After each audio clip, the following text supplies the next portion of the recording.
Wheelchairs for Warriors serves those who served us. We provide custom-fit wheelchairs for veterans and first responders injured in the line of duty. When they are denied the services they deserve, we stand in the gap. To join the mission and support America's heroes, you can visit our website at wheelchairsforwarriors.org. We are a 501c3 organization and part of the combined federal campaign. Visit wheelchairsforwarriors. WCZN, Union Grove, Huntsville, Alabama. Your home of the Crimson Tide Sports Network. This is Sports Center. I'm Christine Lisi. Timberwolves star Anthony Edwards vows to be in the lineup for Game 3 of the second-round NBA playoff series against the Warriors tomorrow. This after re-injuring his ankle in last night's win. He left the game midway through the second quarter, got treatment, re-entered after halftime. That's when he scored 13 of his 20 points, also grabbed 5 of his 9 rebounds. In addition, Edwards had 5 assists, 3 steals, and a block. He and the T-Wolves take on the Warriors in Game 3 tomorrow, 8 Eastern, ESPN Radio. That series now 1-1. NBA playoff doubleheader tonight. Pacers up 2-0 host the Cavaliers, 7 Eastern, ESPN Radio and ESPN. Then at 10 Eastern on ESPN, Thunder Nuggets. That series 1-1. ESPN's Jeremy Fowler's reporting Dolphins defensive tackle Kenneth Grant, 13th overall pick in the NFL draft, agreed on his 4-year rookie contract worth close to $22 million.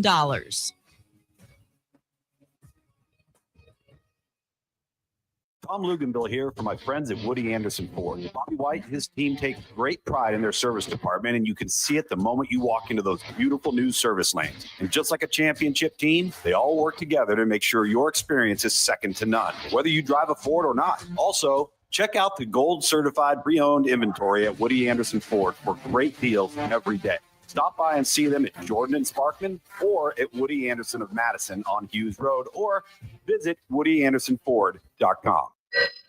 There's the phone and no one to answer. 256-576-4977. And as a result, we got many, many phone calls and letters. Give us a call on the Neighbors Wealth Management Hotline today. 97.7 ESPN, The Zone.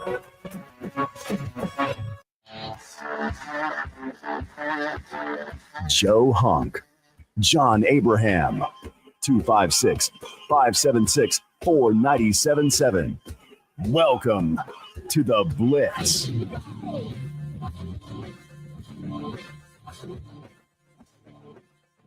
And off we go on a fun Friday here on the Blitz. John Abraham and Joe Hunk ready for 2 hours straight of sports talk, goofs, gaffes, your phone calls, and hopefully not an interview with anybody that is currently carving like an axe out of a star or something like that. It's in the middle of nowhere on a jet. Or that. Regardless, welcome into the show. 256-576-97.7 is the number to hop in as we get into plenty of the conversations around the NFL. We also get into a little bit of the college baseball conversation, a little bit of softball in the second hour, and so much more. Joe, we're seeing rookies show up to these camps looking all swaggered out, some getting a little bit more publicity than others.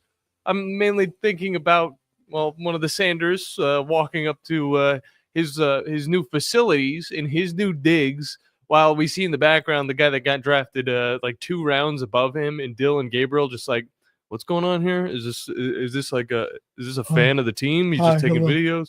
Oh, that's Shador. Hey, Shador, how you doing, man? And then he walks in.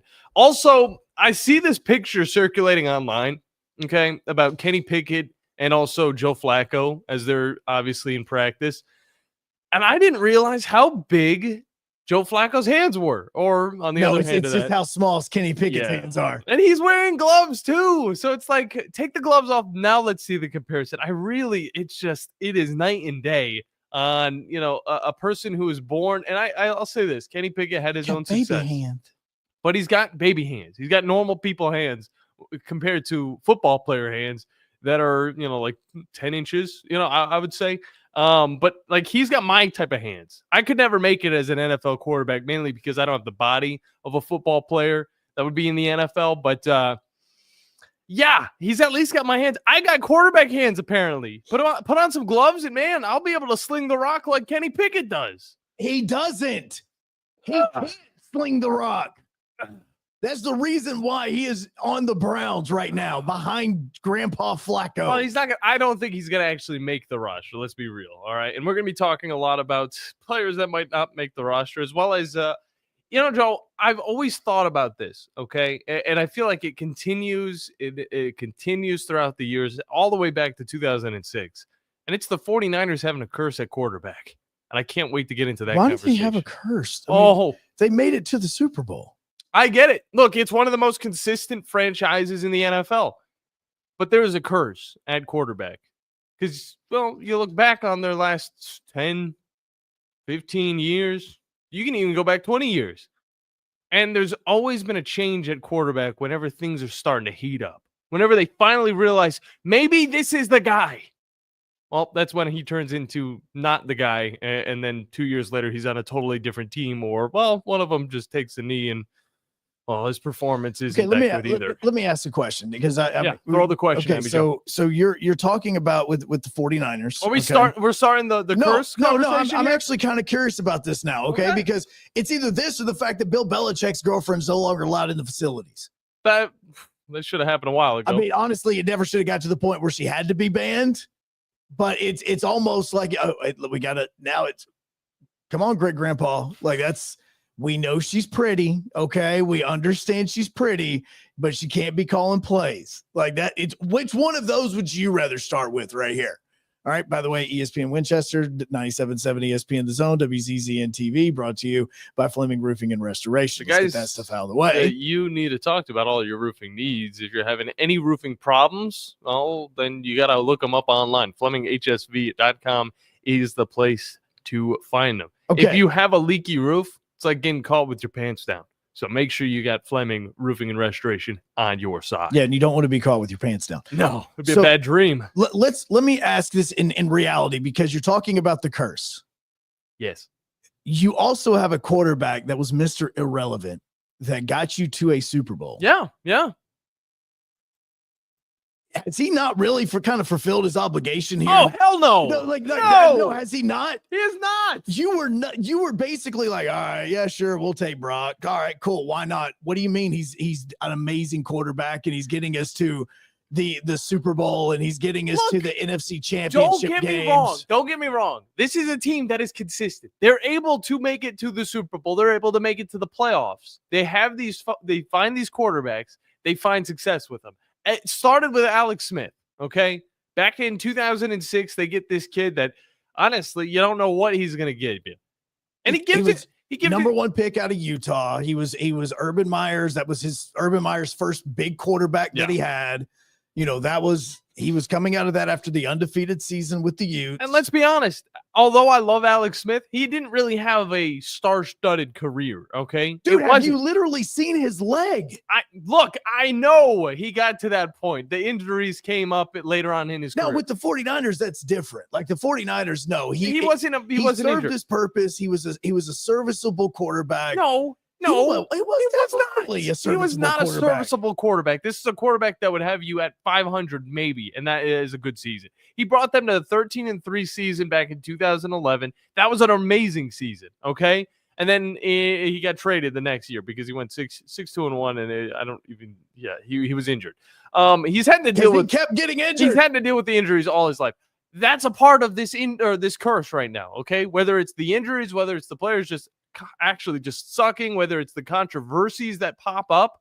It started with Alex Smith, okay? Mainly because I don't want to go any farther back. Because you don't want to go to Steve Young? Or Jeff Garcia. Or you want to go to the Jeff Garcias or all the quarterbacks in between Steve Young and Alex Smith? You could throw Jeff Garcia in there as well. Colin Kaepernick's next, okay? The guy that takes Alex Smith's job and runs with it because Alex Smith is injured. Colin Kaepernick, in his second year, was able to take this team to the Super Bowl. And it was because he was piggybacking off of Alex Smith's start to that season. He was. What happened? Smith got injured. That's what I Smith said. Gets injured. Yep. All right. And what Harbaugh had to do is he realized that Kaepernick was not a great NFL quarterback. And he totally turned the offense into a triple option RPO offense. Mm-hmm. And the NFL had never seen that before.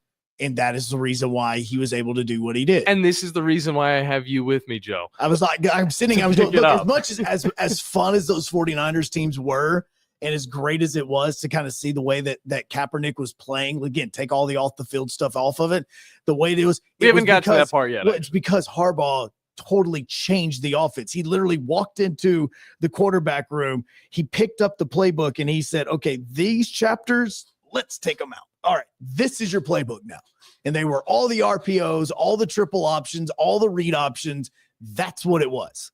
And again, NFL at that time was not used to seeing a college style offense like that with a mobile quarterback that had the ability to be able to run that way, because the closest thing that there was Tim Tebow. Tebow, again, another quarterback can't make a throw. So it was, again, if you want to compare Kaepernick as far as speed, agility, and all that, you would actually look more like, what if the Falcons had went to an RPO offense with Michael Vick? That's what you're looking at. The thing is, Michael Vick actually had a rocket of an arm. Oh, he had a rocket. Yeah. It wasn't accurate. Another problem is if you were Michael Vick and I was a wide receiver, you were taking my head off because he only had one gear, and it was full 100%. He had no changeup. I loved it. It was like Brett Favre almost. Yeah, he had no changeup whatsoever. Colin Kaepernick is serviceable for a few years. He goes 12-4 in his second year as a starter. He has 3,000 plus yards, and he continues on that for another 1 year. And then that's whenever the whole knee thing started. But crap hit the fan. And then crap hit the fan. So that's kind of the up and down for Colin Kaepernick. Next was Jimmy G. And Joe, I know you're like, oh, you can't say this is a curse. They get Jimmy G from New England, all right? And obviously he's the backup to the best quarterback of all time. He was supposed to be Tom Brady's replacement. Him and Jacoby Brissett. Because you were sitting there and you were still waiting. All right, so Brady's going to have a downturn at some point in time, and Jimmy G's going to be his replacement. Never happened. And the problem never happened. Allegedly, Brady and Belichick. Brady got to Belichick, and Belichick shipped him off. Yeah. Well, he gives a pretty good backup performance, 2-0 in his first time out, 2016 and 2017. He goes 5-0. That's whenever we also got to see Jacoby Brissett play a little bit of ball.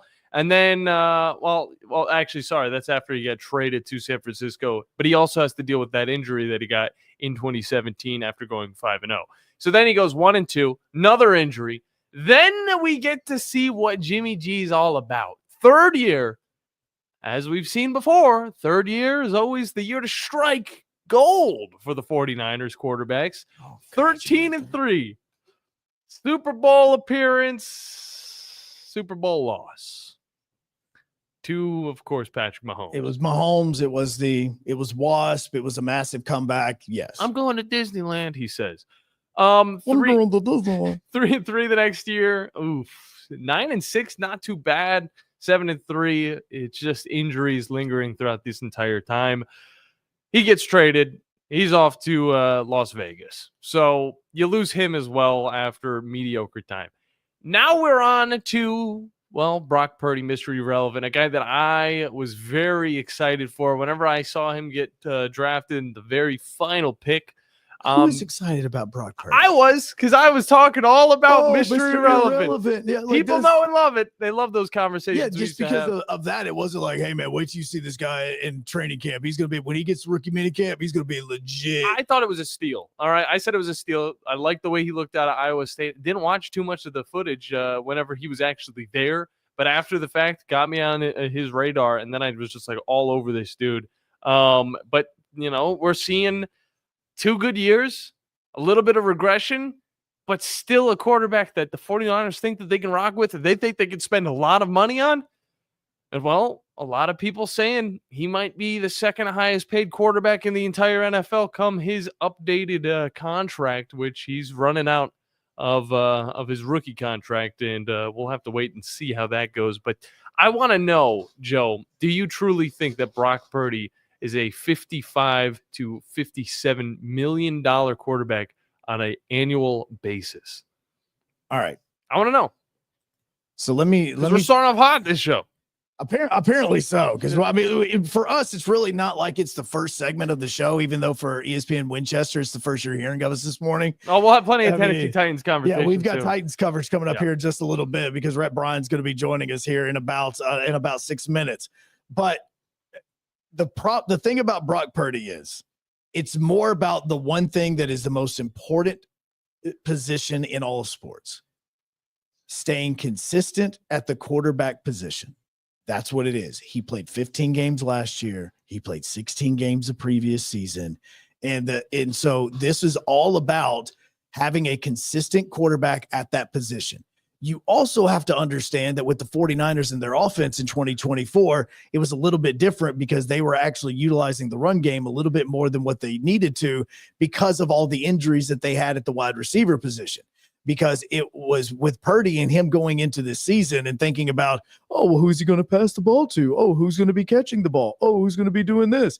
The problem was that he had so many injured players on his team that you were looking at it. And if George Kittle was the only one that was consistent, you had Juwan Jennings that was playing a little bit there. Shout out to Winchester, by the way. Absolutely. But Deebo Samuel was not the same player as what he was previously, even though he played in 15 games. And then you were dealing with Ricky Pearsall, who was a good wide receiver for like a week. Brandon Ayuk, who is supposed to be wasn't Pearsall the guy that got shot before the season? Yes. And he was their leading wide receiver for like halfway through the season. Yeah, for like 2 or 3 weeks, he was their number one wide receiver. Love it. And then Brandon Ayuk, who has been graded out as one of the best wide receivers in the NFL, he only played in 7 games this year. So your weapons were never always fully there. You brought up Christian McCaffrey too, right? And Christian McCaffrey is I'm going from the running back, but yeah, you also lose him, he only plays in like 4 games all season. Didn't have a lot of help last year. No, and so for the running game, they also had to start getting creative that way because then you started having to rely on Jordan Mason. Then you were also having to rely on like Garado or Garandino or whoever it was that you were relying on with him. Yep. Like it was basically by this committee. He never had his weapons. So as far as Brock Purdy is concerned, having a consistent quarterback that is going to get the ball to the wide receivers, that is worth 60, 70, $80 million, because if you don't have that, then it doesn't matter if you have the number 1 tight end in NFL history, or if you want to sit and say that you have one of the best dual threat Swiss Army knife running backs in NFL history. If you're not getting him the football, it doesn't matter how good these guys are. How do you think they break the cycle? That's my question, because this is a team that hasn't won a Super Bowl, I believe, since 1995. And although they've gotten to Super Bowls, haven't won it. And that's where I say there's a little bit of a curse going on. Do you think they need to win the Super Bowl? It's a curse. I think you went up against Patrick Mahomes. You went up against Patrick Mahomes twice. in his first Super Bowl. And you also went up against Patrick Mahomes a couple of seasons ago. And then you have to go up against him again. See, that's what I'm saying. It's very similar to sitting but here and you're before that, it was a second-year quarterback in Joe Flacco. Is Patrick Ewing just not the type of NBA player that we thought he was? No, he had to deal with Jordan. Like is Peyton Manning, was he an awful quarterback? No, he had to deal with Brady the entire time. You can't deny that there is something. There's not a curse that the 49ers need to break. You had somebody that was being led down a path by his girlfriend to do something on a national stage, and it went back against what he was trying to do. He was trying to do one thing, and he got the entire world angry at him for another thing. You have Jimmy G, on the other hand, who had the only thing off the field that he did was date a porn star. Yeah, don't blame him. Man's like the Tony Stark of the NFL. No, he was, minus the fact that intelligence and all this other stuff. He didn't have the dog in him. That's what Jimmy G's problem was. He just wanted to be a playboy. He literally doesn't have the dog. He doesn't have the ability to put it on the table and say, I'm going to do it at this time because that's who I am. Like Patrick Mahomes. I mean, that's the difference. So with Brock Purdy, this isn't a curse. It's the fact that you're having to deal with one of the greatest quarterbacks of all time in Kansas City. It's not an issue when I'm looking at it. Like, it's not like he's Daniel Jones. Daniel Jones is awful. It's not like he's one of those guys. Well, the Giants have more Super Bowls than the 49ers since 1995. I mean, you look at what happened in the Super Bowl with this, like Mahomes, again, horrible offensive line, got absolutely sacked numerous times. That's how the Eagles beat them this year. It wasn't because he's bad. It wasn't because of the lack of wide receiver talent. It was about the fact of the man literally snapped the football, and before it got to him, he had Eagles in the backfield with him. All I'm saying is this is the most consistent team to not win a Super Bowl in the last 20 to 30 years. That's all I'm saying.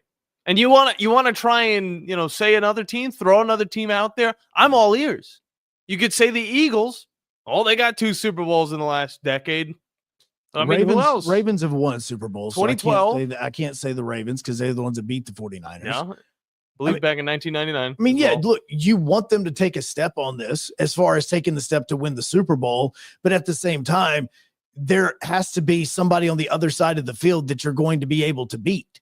And in those two Super Bowls Nick that they Foles played, was able to beat the Patriots. yes, because of one lackluster Super Bowl that was played by Tom Brady and the fact that the Philadelphia Eagles pulled out an amazing play that nobody expected them to pull 49ers out. have had 3 opportunities. They've had 3 opportunities since 2000. Exactly. They have not been able to pull it out.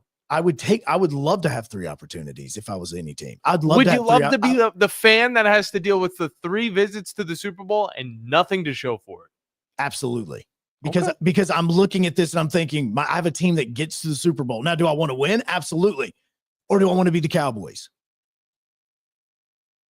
Which one do I want to be? Damn, when you think about it, the 49ers and the Cowboys rivalry is really just tragic. Yeah, it's an absolute joke. I mean, it really is. Dak Prescott, you look at the two teams. Would you rather be the 49ers who have been on the field for the confetti to fall, or would you rather be the Cowboys who 9 seasons out of 10, they're looking at the playoffs and they're going, so which one of the games do you want to buy a ticket to go see? Because, I mean, we don't have anything else going on. The whole fan base, like both fan bases, just rely on everything from the 80s and the 70s. Again, I'm sitting here and we're about to have Rhett Bryan on here in just a second. And which one would you rather be? Would you rather be the Titans that played in the Super Bowl in 99 and haven't made it back there since, or made it to 3 and lost? 256-576-977. Rhett Bryan coming up next on the Blitz as we continue on this Friday. The state's largest orthopedic group is growing to meet the needs of the patients in our community. The Orthopedic Center has long been the most trusted name in orthopedics in North Alabama. So as our area continues on the fast track, so does the need for premier orthopedic care anywhere and anytime you need it. TOC is proud to announce the opening of our new locations in Albertville and Hampton Cove, along with the grand opening of our newest office in Decatur. These clinics will offer the same high-quality orthopedic care you have come to associate with TOC, with the convenience of being closer to home. As a patient, your time is your most precious asset, and we recognize that at TOC. That's why we are also proud to announce the opening of our urgent ortho clinics to handle those bumps and bruises that need prompt attention. These clinics are available to care for acute orthopedic injuries with no appointment necessary. With 38 physicians, 20 centers of excellence, and now more than a dozen locations to serve you, TOC will continue to be the name you turn to for the best orthopedic care at the right time. Visit our website at visittoc.com for more information. TOC, helping you live a better life. Specializing in simple and affordable rentals, McCurry Van and Car Rental can make sure you have just the right vehicle for your next family vacation, weekend getaway, or if you just need transportation while your vehicle is being repaired. McCurry carries Ford Transit vans and Mercedes Sprinter vans, trucks and work vans, and more. And they offer discounted rental rates for long-term rentals. Now with 4 locations: Athens, Muscle Shoals, Coleman, and Huntsville. Log on McCurryRentals.com to make your reservation now. That's McCurryRentals.com. Is your financial advisor offering you up to a 30% upfront bonus? Are they promising you up to 10% growth per year guaranteed for your retirement income? If not, you need a new financial advisor. I'm Jeff Jr., founder of Trajan Wealth. If you plan to retire within the next 10 years, don't wait only to find out it's too late. I've seen hardworking folks like you retire only to be required to go back to work, all because their advisor told them guarantees like these were too good to be true. They're not. That's up to $30,000 up front or up to $10,000 per year on $100,000, all guaranteed for retirement income. Don't work when you're supposed to be retired. If any financial advisor tells you it's too good to be true, they simply don't have the options we do. Call Trajan today, 256-208-9000, 256-208-9000. Advisory services offered through Trajan Wealth LLC, an SEC registered investment advisor. Hi folks, Bobby White back again for Woody Anderson Ford, inviting you to come test drive any one of our over 100 F-150s. From rock-solid, dependable work trucks to our state-of-the-art Platinum Series, we've got an F-150 for you. Test drive one today, and you'll understand why the F-150 is the best-selling truck in America, going on 48 years in a row. Just as successful offenses and defenses are built on teamwork, Woody Anderson Ford is powered by our people. Our sales and service teams are well trained to save you time and money. And because we want your business again and again, no one will work harder to earn it. Our mobile service teams come to your home or business for oil changes, brake work, tire rotations, and more. And the great thing is you don't pay extra for it. We come to you with mobile service at no extra charge. Proud to be local, family-owned, and at your service for over 62 years. Woody Anderson Ford, Alabama's F-150 Superstore.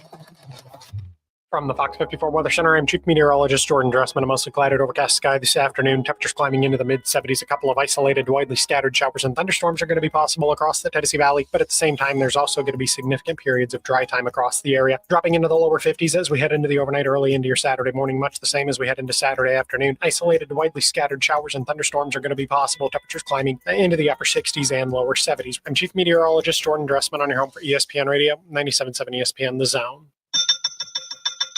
Sports Talk 24/7, 365. Your full-time sports station. You're doing a great job. Keep up the good work. Is 97.7 ESPN The Zone. Doesn't anyone do any work around this joint anymore? We running this. Let's go. I'm on a boat. I'm on a boat. Really? On a boat. I wish I was sailing on a boat this weekend. You could be. Yeah, have fun on the boat. You think Tom will let me ride his boat? Yeah, go for it. I'll drive the boat. Let me drive the boat. Let's go ahead and steal that thing. Let's go ahead. He won't say anything about it. Welcome back into the Blitz, 97.7 ESPN The Zone, ESPN Winchester, WCZN TV. Joe, we've been talking a lot of these tragic football fan bases, and we were just bringing up two of them, the 49ers. We also brought up a little bit of the Cowboys. I promise you. I'm not going to transition it the way you think. Please. But we did have John hop in on the comments, and he threw in Buffalo Bills fans. Okay, look. I'm like, okay, yeah, you're not wrong. Let's hop in because Rhett Bryan is joining us right now. Titans Radio, rookie mini camps getting started. Rhett did an absolutely amazing job with the Titans as far as draft coverage was concerned during their shows. And Rhett, this is where it is, because I know you and I have talked about this before as far as the Titans playing in the Super Bowl back in 99. You were there. John says that it is actually like a cursed team with the 49ers making it to 3 Super Bowls and losing. Would you, as the person that has been there for every single Tennessee Titans game, take going to the Super Bowl 3 times and losing? Golly, that's wow. three times. Yeah, I don't know about the losing part, but I mean, look, old heads like myself will tell you, ask the Buffalo Bills who lost 4 in a row. Yep. Yes. And ask the Minnesota Vikings who lost 4. And you can go from there. But yeah, I mean, that's what I think about when I see, for example, Andy Reid and the success he's had with Patrick Mahomes and the Chiefs. You forget, as the longtime head coach of the Philadelphia Eagles, they went to 5 NFC championship games in the Super Bowl and lost that Super Bowl to New England. So, and to see where he is now and winning, 3 out of the last 5. Yeah. So you just never know. You just never know. But it's 25 years ago was the last and only time the franchise has been in a Super Bowl scenario. I want that somewhere before I take a dirt nap. I mean, come on, boys, let's be real. No, I totally understand that. As a Browns fan, no, I feel that on a totally different level. Which one would you rather go to, 3 Super Bowls and lose, or the Browns? You know what? We're always working up. Maybe that first time we go to a Super Bowl, it'll be a win at least. But look, and I know. Go ahead. And the Browns went to Baltimore and won 2 world championships. I know, which pisses me off the most. Well, so that might be the worst case scenario, is what Art Modell did to the city of Cleveland, because you guys technically won 2 Super Bowls. Yeah, you got to also throw in Ozzie Newsome at the same time with that, because he followed the Ravens over as well. Well, there you go. So are you okay now? No, I'm not. Okay, I'll never be okay, but regardless. Well, let me say this real quick though. I would never say disparaging things about Ozzie Newsome. Ozzie Newsome, if you've never met him, he's a fantastic man. He's always been very kind to me. You're talking about one of Bear Bryant's favorite players at Alabama. Yeah, absolutely. On the short list. And I can understand that from your perspective as a Browns guy, but, and my gosh, what a general manager he made. Now, I hate the Ravens. Oh, yes. We were in that old AFC South, AFC Central division. So I understand that from a base level, but Ozzy's a great dude. Oh, don't get me wrong. He is my very favorite tight end of all time. So just a little bit of a sore feeling from that whole Ravens situation. But when it comes to Brown's legacy and Alabama legacy, he is one of my favorites of all time. Joe? Well, no, and now we're looking at a scenario where, look, I know that we automatically want to hand everything over to Cam Ward, and I know that rookie minicamp's getting started. I know that this weekend's going to be busy in Nashville with that, but for you, and you've been around Cam, you've now been able to talk to him as well as all that. It's like, what are you seeing from him as we're starting to now get into this rookie minicamp where he's going to be in a Titans helmet for the first time? Well, let me say this. I have not actually been around Cam, and I'll actually meet him tomorrow for the first time. Oh, sweet. And so I'm interested to interact with him just for a moment and see what's what. But here's the thing. First of all, just take this from a little peek behind the curtains. The franchise, the Titans, are being very careful about what onus they put on him, because that already comes with a tremendous amount of pressure being the number one overall pick. Mm-hmm. And we've seen guys take advantage of it, and we've seen guys crumble. And not that he would do the crumbling part, but I think they're very calculated in how they pose it. And like, everybody knows that if he's going to be the face of the franchise, but they don't want to give that onus to him and put that on him right now.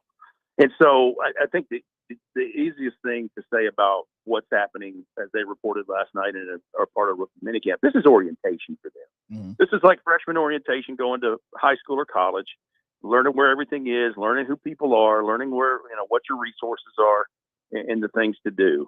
And, obviously there's some practice involved, but it's more about building institutional knowledge with the team that has selected you.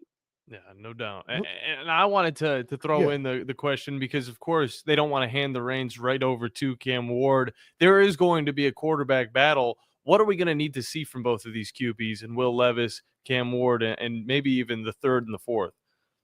Well, let's start with this. First of all, when they signed Brandon Allen to a one-year deal a few weeks back, and then Tim Boyle just a couple days later, I'm like, okay, I don't know that they keep three. If they had a third one, it'd probably be on the practice squad. But clearly there's going to be competition for the backup, much less the starter. So let's start with Will Levis first. Will Levis has to show more poise, less hero ball, making smart decisions, getting rid of the football when he needs to, and not holding it on to it, trying to make a huge play, and just learning to take what the defense gives you. Cam Ward, by the same token, who improved in turnover ratio year over year in 3 different stops in 3 different colleges, has to do some of the same things. I think they have to find the balance of, okay, let's let Cam do some Cam things, because Brian Callahan has said repeatedly in the offseason that he will mold the offense to the skill set, attributes, and talent of whoever the quarterback is. And so Cam has an early advantage there with knowing that he has got a head coach and an offensive coordinator to be viable to help him succeed immediately. And, the same token, Will Levis, that's the same for him. I could totally see a scenario where Will Levis ends up being the backup in this, unless he has a desire to be traded. That's always a possibility. Everything is on the table at this, but I think we all know that Cam Ward is, if he does the things I believe he will do and minimizes mistakes, he will very quickly be the starter. Well, and Rhett, with a lot of this too, I know that it's not just, oh, hey, let's look at the film and let's see how great he is at 3rd and longs or something along those lines. There's a lot of intangibles that are coming and looking at it. Look, you and I have talked. There are intangibles of Will Levis that we still love. There's so many good things about him. You just got to see it actually on the football field. What were some of the things that the Titans were seeing with Cam Ward that wasn't on film, or that is something else that they really liked about him? Off the field, the rock solid person that he is, and from the rock solid family unit that he has. His parents, bless their hearts. Going to Incarnate Word's one thing, living in Texas But going to Pullman, Washington for 2 years and making every game there when he was at Washington State, that's not an easy place to get to. No. You can't just fly directly into there and do whatever. So he's got a really good support system in his family. So he's very grounded. I mean, look. I'm going to tear off the scab that is Shedeur Sanders in this. I hate for Cam Ward that his night got overshadowed by the Shedeur Sanders saga. And I don't mean anything poor towards Shedeur Sanders. Shedeur's a good quarterback and he can play. He's a different deal and a different kind of quarterback. But if the reports are true that he flunked interviews and whiteboard sessions, because of places he didn't want to go, that's a bad look. And then obviously the polarizing part of Deion being his dad and the whole deal. Cam, look at what he wore the night he was the number one pick. Very simple suit, very simple undershirt, very simple chain. Like he wasn't all blinged up. He was there about business. And that demeanor that he carries with him, I think will go a long way with earning the respect of his teammates in the locker room immediately, the coaching staff, the training staff, all of that. I think the way he carries him that way will do good. Now, on the field stuff, I'm going to tell you one of the things I think they fell in love with is look at his pocket presence.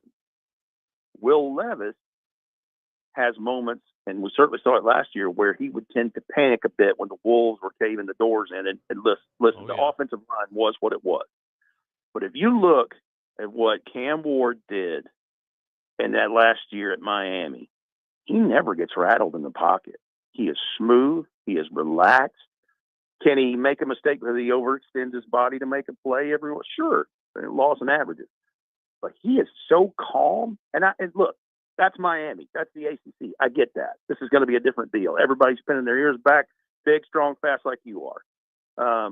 But I just think there's a touch of that there that they see. It's like, okay, this could be good. And look, I think Mike Borgonzi, the general manager, saw the chance to catch lightning in a bottle twice, because he was there as a part of the whole deal when they traded up and drafted Patrick Mahomes after they had traded for a former first-round pick in Alex Smith at quarterback. And he saw what that was about. And if you go look at thumbnail descriptions of Patrick Mahomes in the 2017 draft and camp, there's a lot of similarities there. They're not the same. I'm not saying – look, Patrick Mahomes is a one-of-one. But Cam has some attributes with the pocket presence, the scrambling ability in the pocket, and then that whip sidearm delivery with the flick of the wrist like a shortstop in the MLB. There's some things you're like, that's interesting. I think the thing that is the most notable is Cam Ward I think he is a very strong mental guy in terms of his recognition, his recall. I think he aced all of that stuff with whiteboard sessions and everything. I was talking to Aditi Kinkabwala the other day, who she asked him a 3-part question after the draft. And she said, that's a terrible thing on me. She said, don't ask people two-part questions. They get to talking so long they forget what the second part was, or they forget what you were asking them in the first place. He answered all 3 parts succinctly and just efficiently. So the guy's dialed in and he cares.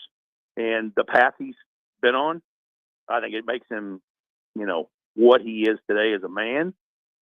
And the rest of it, I think Brian Callahan and that offensive staff are going to try to mold into what they hope is, why they picked him number 1, that he's the franchise.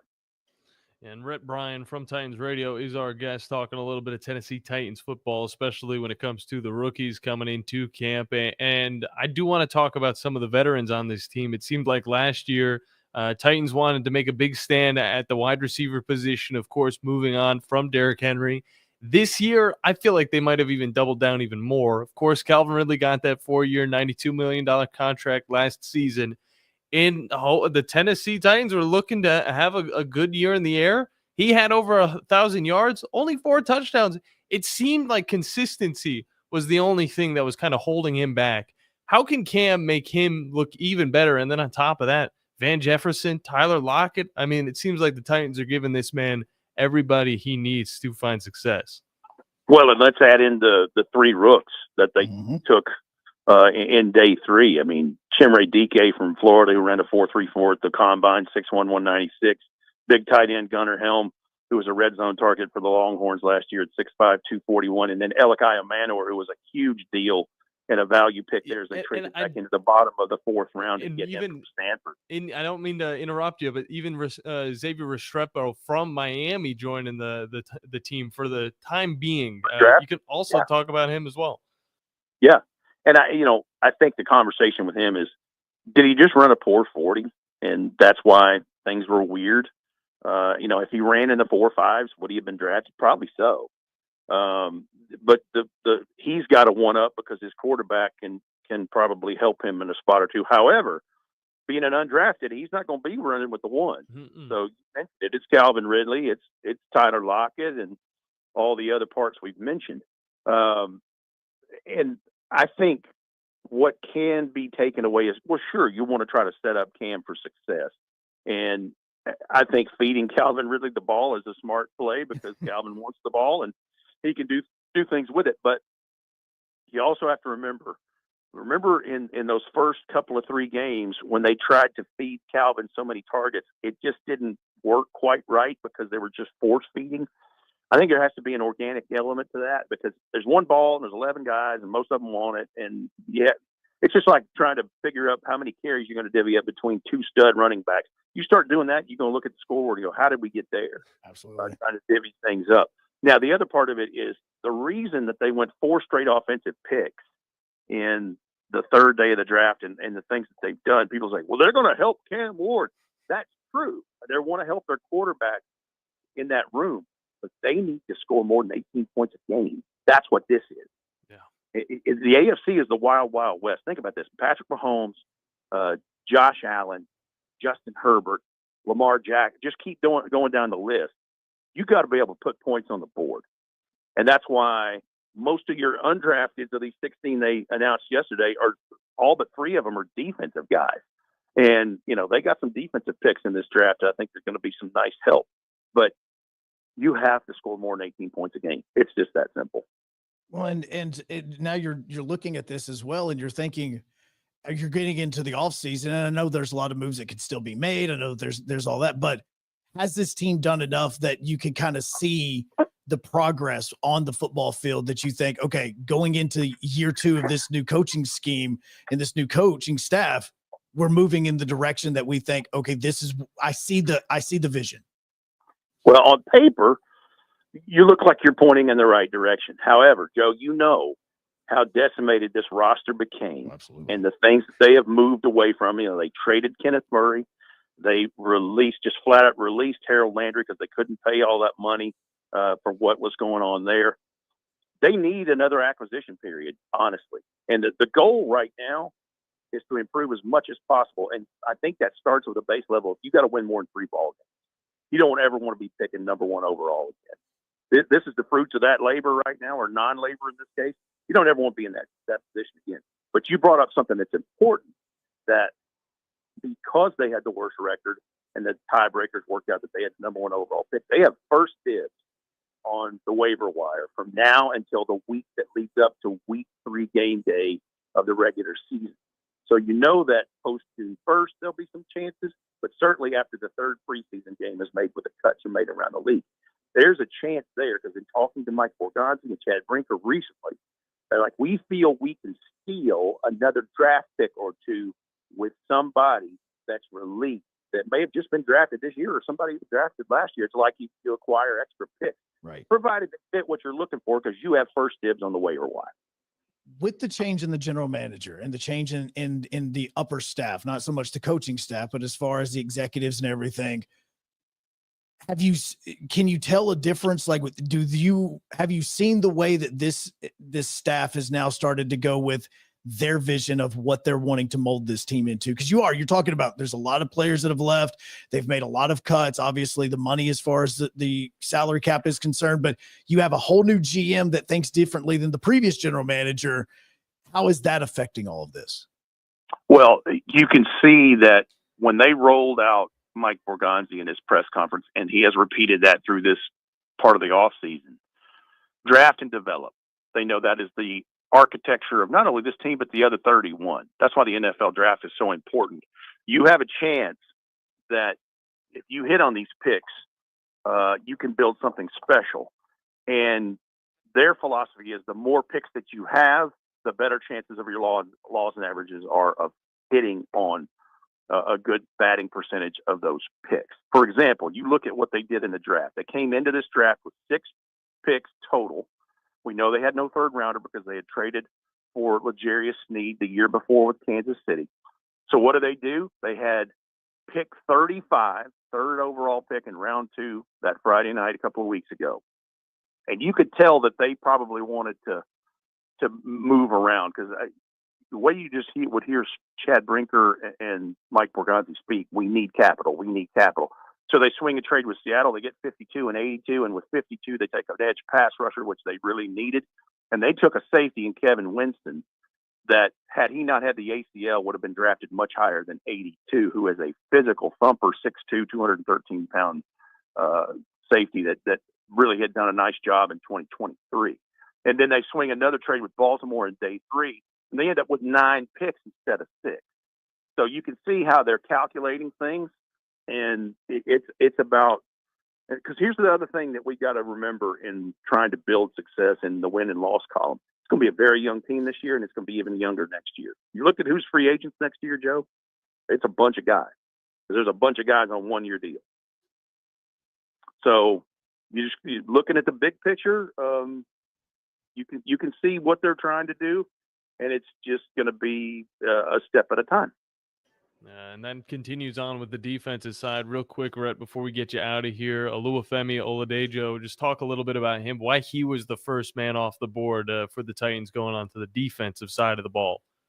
Well, I think they liked what they saw in his production. And you would think, it was like, well, why was he at 52? Well, if you look at a lot of the people in the know that actually know what they're talking about, that have done it before, he was in the range of the 52nd selection. Like Coach Mack and I, we had him on our board. We had him, right there at the top of the third pod, which is really the bottom of the second. It could go either way on the board. And so he is a guy, 6'3", 259, about an 80-inch wingspan, so he's a long prospect. But it's interesting the fact that he was an inside guy who moved outside in the middle of the football season for UCLA last year. Still had 4.5 sacks. I forget how many tackles for loss. So I think they see something they like there, and maybe a flexible piece that can play inside and outside into different packages Art Wilson wants to do. But I think that's the one question Titans fans like, well, why, Femi Oladejo? It's like, well, they see something we don't. Right. Is the only thing I could tell you there. Rhett, man, look, I appreciate you so much. You know that, man, and I absolutely love getting you on to talk about this stuff, man. I cannot thank you enough. I'm glad to be on, and congratulations on being a new pop, brother. Thank you, sir. It's a little bit of a change. It absolutely is. It is. I'm telling you, we had a rhythm down, man. With 2, I get little man to bed. She gets our little girl to bed. Now we bring in that X factor, and it's like, okay, which one? We're handing one off to the other. You're outnumbered, man. Oh, I'm outnumbered big time, and I'm telling you, our daughter is starting to show the attitude of my wife, which is good and bad. But she basically is mama's little helper. My wife now will look at her and be like, hey, can you go get your brother for dinner? And then about 2 seconds later, we'll hear her go, Bubba, dinner. And we're like, oh crap. Okay. Well, there we go. Okay. Whoop. Let me give you 2 nuggets here before I check out with you guys. One in a day 3 pick that could help this team early on if some things go sideways with health in the secondary, and that's Marcus Harris, the corner from California. 5'11", 188, over 200 tackles in college. I want to say 42 pass breakups, 8 interceptions. Now, he had a weird path. He went Oregon State and went FCS and was a Vandal at Idaho for 4 years, and then went in a 1-year deal to Cal Berkeley and had a nice – they had three defensive backs drafted in this draft. So they had a good defense. Watch for him. Watch for Marcus Harris. And then an undrafted I have had my eye on ever since they reported who was being signed before they released it officially yesterday. Virgil Lemons, cornerback, West Florida Argonaut. Division II, formerly of UNC Pembroke. And you're like, well, yeah, what's the big deal? He can't have a lot of competition there. Well, he's corner by trade, but he's a return guy. And I just wonder if this is a guy that John Bones Fossil, the new special teams coordinator, one of the best in the business, had his eyes on as a possible person for that role. Even though we know Chimere Dike has return ability, a couple of these other guys they drafted. Virgil Lemons led all levels of football, any level, regardless, on punt return average at just over 25 yards per punt return last year. And he's got a 100-yard kickoff return. I'm just wondering, and you don't know coming from that level, what is his speed? There wasn't a combine for him. I don't know about a pro day. I'm interested to see that young man and kind of see where we are with that, because I just wonder if that isn't a little something they got their eyes on. That's a good nugget right there, too. The Argos making it into the NFL. Good stuff. There it is. Thank you. Hey, thank you so much, sir. I miss you. I love you guys. And thank you. And say hello to everybody for me, okay? Same. Say hello to Tori and the children. And good to talk to you guys. And y'all have a great rest of your Friday and weekend. All right. See you, sir. You have a great one. That was Rhett Bryan of Titans Radio. I say of Titans Radio now because literally the man basically is Titans Radio at this point in time. Thing. I mean, seriously, you've brought in brand new staff. You obviously have a new play-by-play guy. All of this, like, it's him and Coach Mack. That is it. I'm glad he brought up Virgil Lemons, though. I wouldn't have known whatsoever that he was a part of this team right now. But West Florida, man, 30. They're bringing in the Argos Over his 2 years at West Florida, 39 returns for 733 yards and 2 touchdowns. I mean, the man's a beast. It is something that is a very specific skill set that if you have watched Titans games, you have seen how many times that the ball gets punted in the air and every single Titans fan holds their breath because they're going, I just want you to catch it. Screw returning it. I just want you to catch it. How about that? I want the Browns to have Josh Cribbs back. There's a very specific skill set for a guy like that. And if you can add that as well as your ability to add to the depth chart, that gets you on a roster. It will get you on a roster. 256-576-977. We'll get you into the show. That's right. As we head into our final break of hour number 1. This is the Blitz on 97.7 ESPN The Zone and ESPN Winchester. And don't forget, WZZN TV.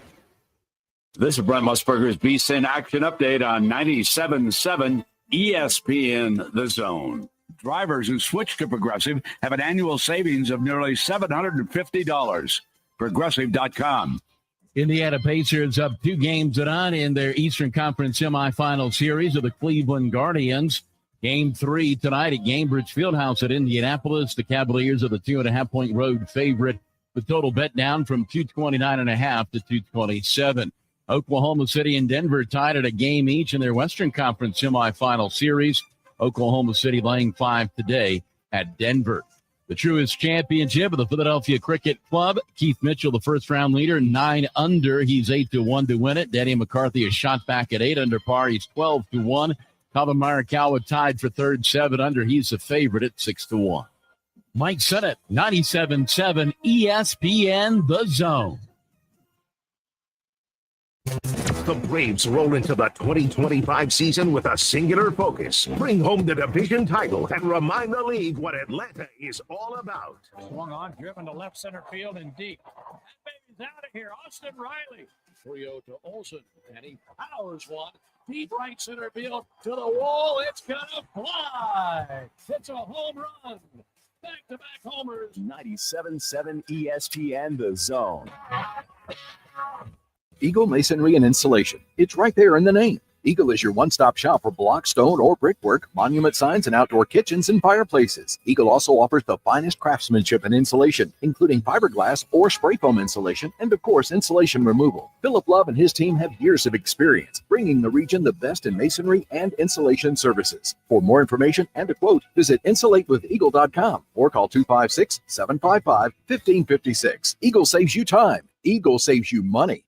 Normally, when you call a roofing company, all you hear is you need a new roof. Not when you call Fleming Roofing and Restoration. Since 1965, the folks at Fleming have been focused on what you need, whether it's an easy repair or a full roof replacement, commercial or residential. And when it comes to storm damage, you want Fleming on your side. They know all the ins and outs of insurance claims and will guide you through the entire process. Log on FlemingHSV.com and book your free estimate today. Fleming Roofing and Restoration. We show up. Mike Rowe here with a quick question. Is your concrete sinking? Whether it's your driveway, sidewalk, or patio, those uneven surfaces are not just ugly, they're dangerous. That's where AFS comes in, a groundworks company.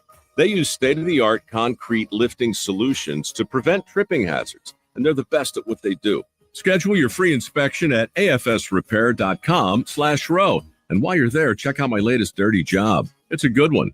Licensed in all states where work is performed. See website for details. Coming up on Saturday, May 17th, it's the Colts Mayday Bass Tournament out at Joe Wheeler State Park to benefit the Clements High School Booster Club. The Colts Booster Association exists to make sure that the athletes at Clements High have what they need to perform at their best. And this is a great, fun way to support the program. Blast-off is at Safe Flight with the weigh-in at 2. An entry fee is just $100 per boat. The guaranteed payout for first place is $1,500 with a side pot for big fish as well. Learn more at ColtsBoosterAssociation.org.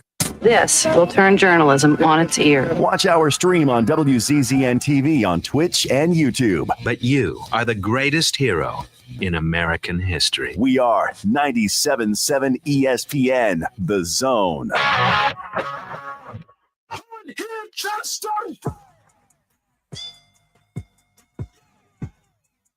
My son watched this movie this morning before school. Spider-Man. The new one? Wait. No, Into the Spider-Verse. That's the second cartoon one, right? No, it's the first one. Across the Spider-Verse is the second one. Gotcha. Into the Spider-Verse is where he becomes Spider-Man. Yeah. Across it is where he finds out about the multiverse. The first one, I remember watching it. I loved it. It was great, but it's not as good as the second one, in my opinion. I think the second one is cinematic peak, and everybody should watch it. But here's the thing. If you're going to watch one of the Spider-Man movies, you got to watch all of them. So go back and watch every single one. All 735 of them. That is your homework for this weekend. Watch every single Spider-Man cartoon, movie. Should all be on Disney Plus.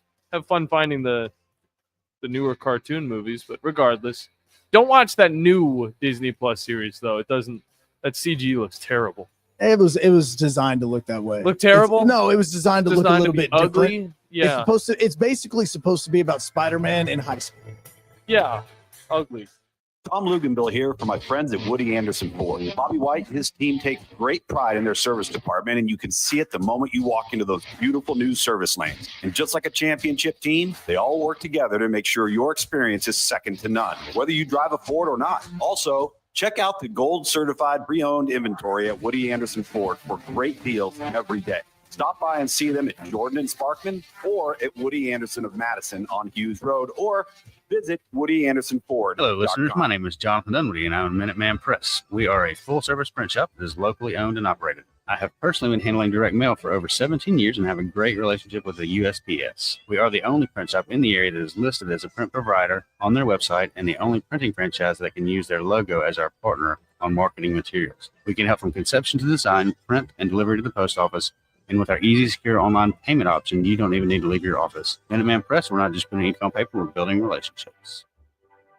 Normally, when you call a roofing company, all you hear is you need a new roof. Not when you call Fleming Roofing and Restoration. Since 1965, the folks at Fleming have been focused on what you need, whether it's an easy repair or a full roof replacement, commercial or residential. And when it comes to storm damage, you want Fleming on your side. They know all the ins and outs of insurance claims and will guide you through the entire process. Log on FlemingHSV.com and book your free estimate today. Fleming Roofing and Restoration. We show up. Tom Abraham here for my friends at Your Home Window Company. When it comes to replacement windows, exterior doors, or new window screens, Your Home Window is the answer anywhere in Huntsville, Athens, Decatur, or Hartselle. Your Home Window windows and doors are made here in the USA and come with a lifetime warranty. When replacing those old windows or doors, Your Home Window has the solution for you. In-home estimates are always free and financing is available. Learn more at yourhomewindow.com and see clearly with Your Home Window. Visit yourhomewindow.com to make an appointment today.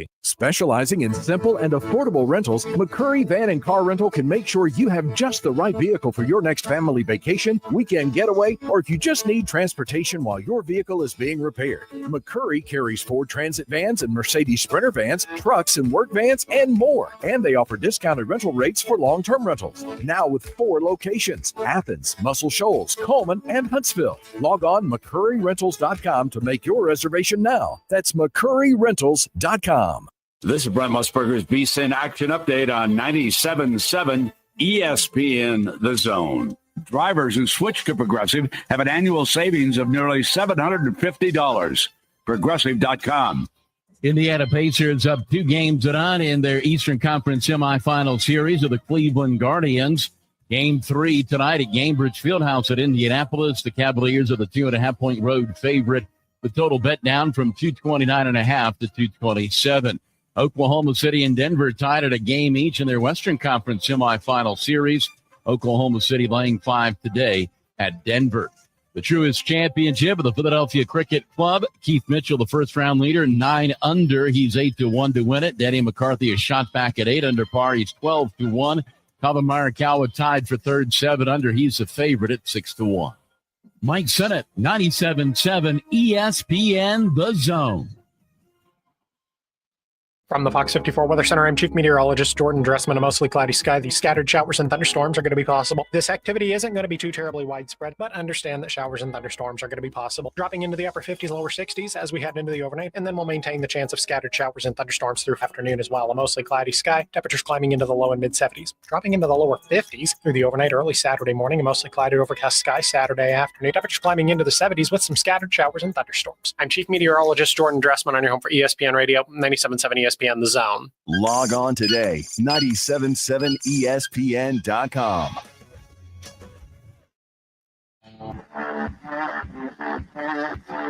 Joe Hunk, John Abraham, 256-576-4977.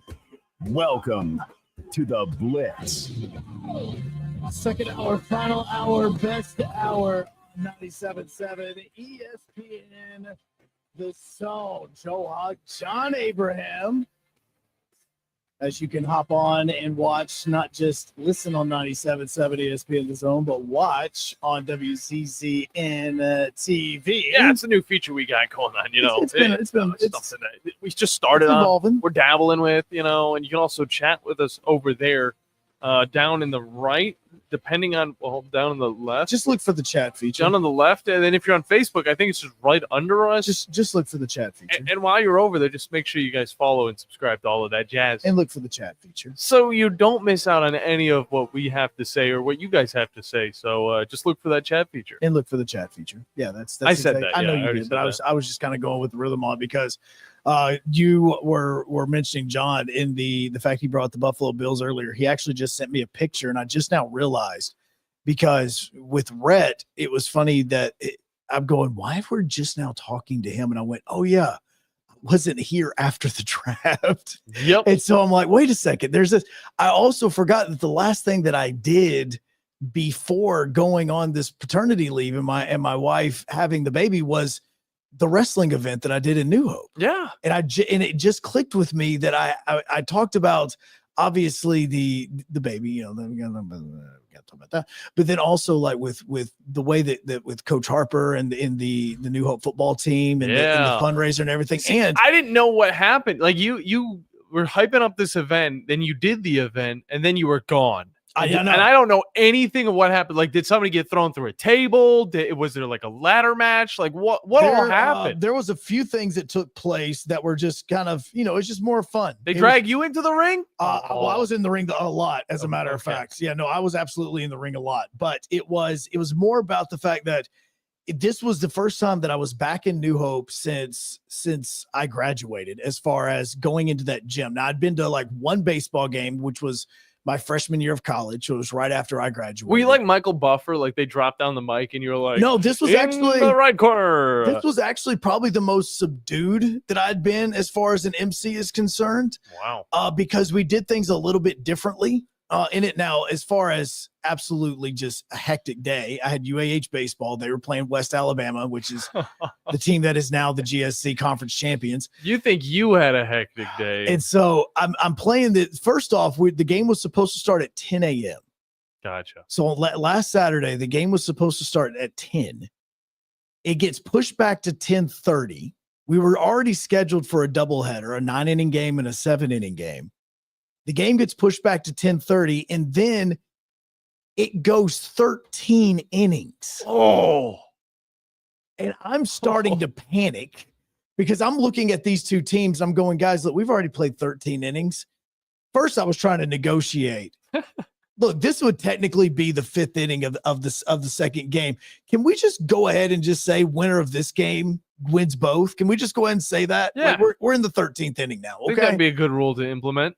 And so then we have our 30-minute break, and I didn't want it to be 30 minutes. I wanted it to be like 10 because, again, the game was supposed to go off at 10. It doesn't start till 10:30. Then it goes almost 4 hours because it was a 13-inning ball game, and I'm starting to have a panic attack because I'm supposed to be in New Hope at like 5:30. And so it's about 2:30 before we even finished that first game, and I'm now looking going, oh, crap. Am I going to be able to leave on time? Like I'm GPSing how far New Hope is, even though I've made the drive thousands of times. And then my phone gets a ping. And I said, John, where are you at? and John's like, I'm in Dega.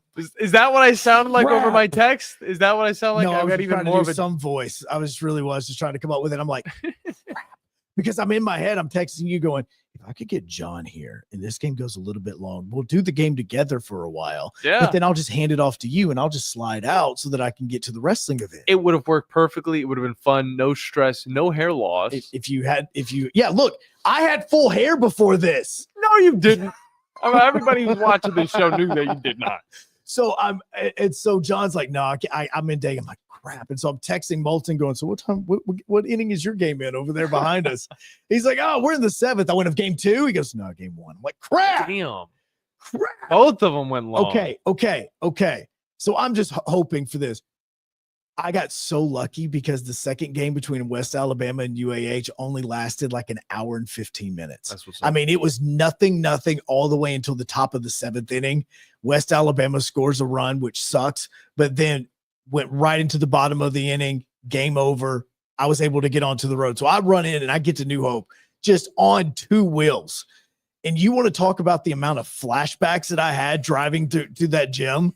I did. I started to pull around like I normally did whenever I was going to high school. And I realized, oh, wait, there's a road now that's in between the baseball field and the gym that I could just take that right there. So I take it, muscle memory. I parked in the exact same parking spot that I did when I was in high school.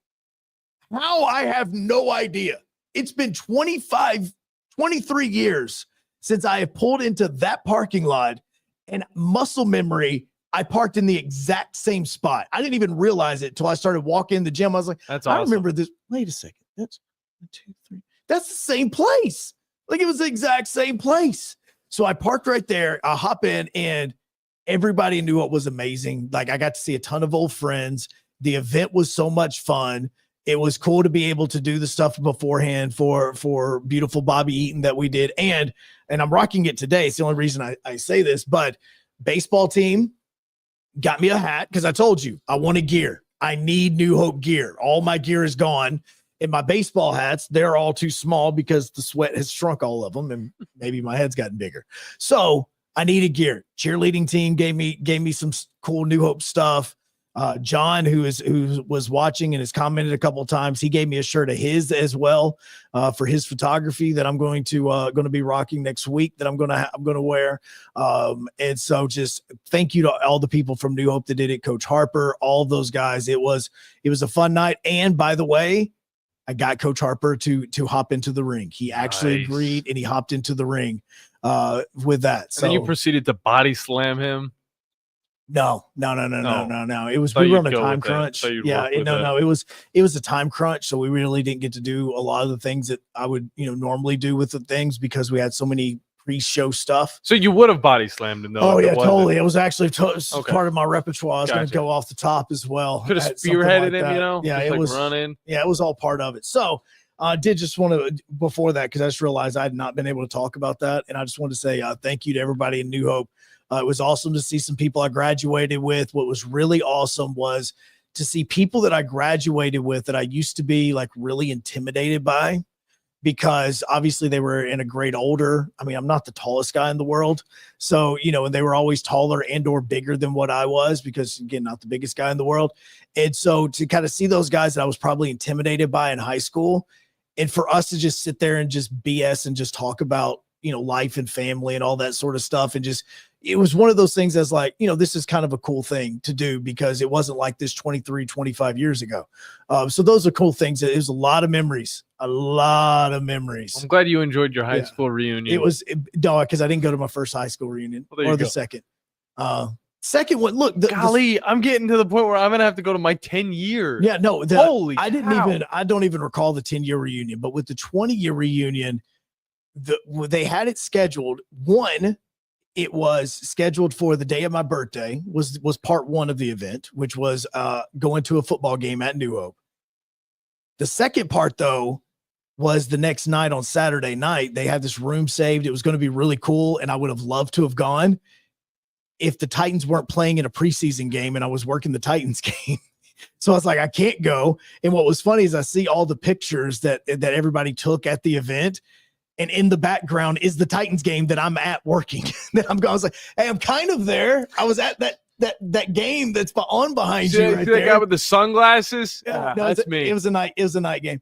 Because it was against the Cardinals. And so I was like, you see that one, I was kind of there. I was there in spirit at least. So no, it was really fun and I appreciate it. And I absolutely love the hat that they gave me and all the gear as well. I'm glad you had a fun, eventful day. My day was great. Go to Talladega, enjoy myself out in the outfield. Does this count as your minute for about racing? Hell no. Dang it. I got another minute. We going to Kansas this weekend, damn it. But no, what happened was we go enjoy. It took us forever to first off find the parking spot. Look, this is the first time in Talladega. If you guys have been in the last 5 years, you understand that it is hectic. Heck, we can go back to 1988, and you'd still probably say it's just as hectic. I didn't see the water tower that was in the old 1988 Talladega that I watched. But regardless, found our spots. Everybody there was very nice. They were just like, dude, it's a free for all here. Yeah, you might get in trouble for some things, but you just got to find your spot, and you can deal with the ramifications later. So I was like, okay. So I parked the shag wagon next to some looking to get in trouble young fellas from Pensacola, hung out with those bros for a little bit of time. On the opposite side, there was this other group that we didn't get to see. They were actually at the race on Saturday, and then across from us was the parents of the campsite, for us at least. They've been to 12 different ones. They live up in Memphis. So I'm like, okay, these are my type of people. They were very nice. They also threw us a little bit of the extra sun tanning lotion. No, not sun tanning lotion. Sunscreen. Got them mixed up for a second because I used both of them nearly at all.